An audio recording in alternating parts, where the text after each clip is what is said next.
Go ahead, he can go and thank you. All right, guys, I'm honored to lay in the revelation of the hungry. That's what this is about. It's a do. I do. I think.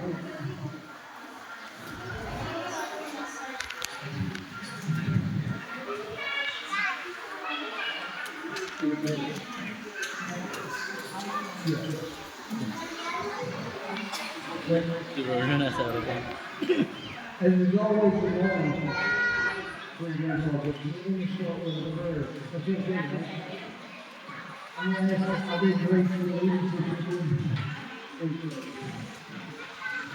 Simulan natin yung program ni DJ na may pasasalamat, di ba? So, lahat tayo magpapasalamat kasi birthday ni DJ ngayon, his birthday, at napakabuti ng Panginoon sa kanya. So, kids, pwede ba natin ipag-pray si DJ?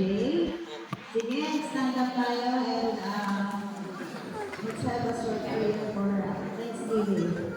Sige, Lord, we thank you for this day, O God. Salamat po sa biyaya ng kabutihan mo sa buhay ni DJ, Panginoon. Salamat po sa aling na taon, Panginoon, na pagsa-celebrate niya, Panginoon, ng kanyang karawan. Lord, we thank you and we glorify your name, Panginoon. And Lord, dalangin namin, Panginoon, na samahan mo si DJ, Panginoon, sa kanyang patuloy at patuloy na paglaki, Panginoon, kasama ng kanyang magulang, Panginoon, at dalangin ko, Panginoon, ang kalakasan.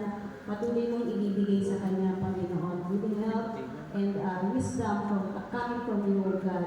And salamat mo sa araw na itinakda mo, sa araw ng birthday niya, Lord. Salamat sa mga tao, Lord God, na kasama niya magse-celebrate, O God, ang kabutihan mo, Panginoon. Lord, we thank you for this blessing.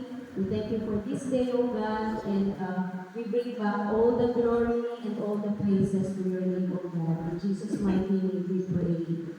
Amen. Sige, kantahan muna natin si DJ ng isang happy birthday kiss. Okay, ready? 1, 2, 3. Happy birthday.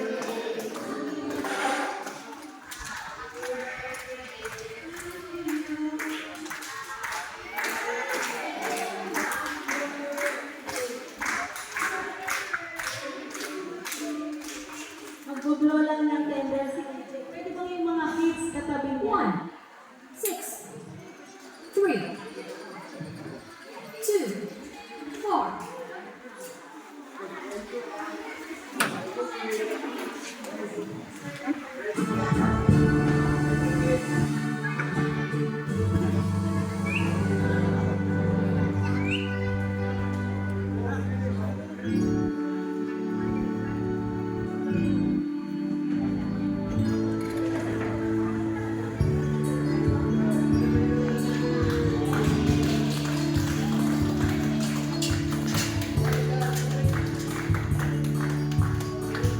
Ay. Sabi kami mga kapatid mo. Ay.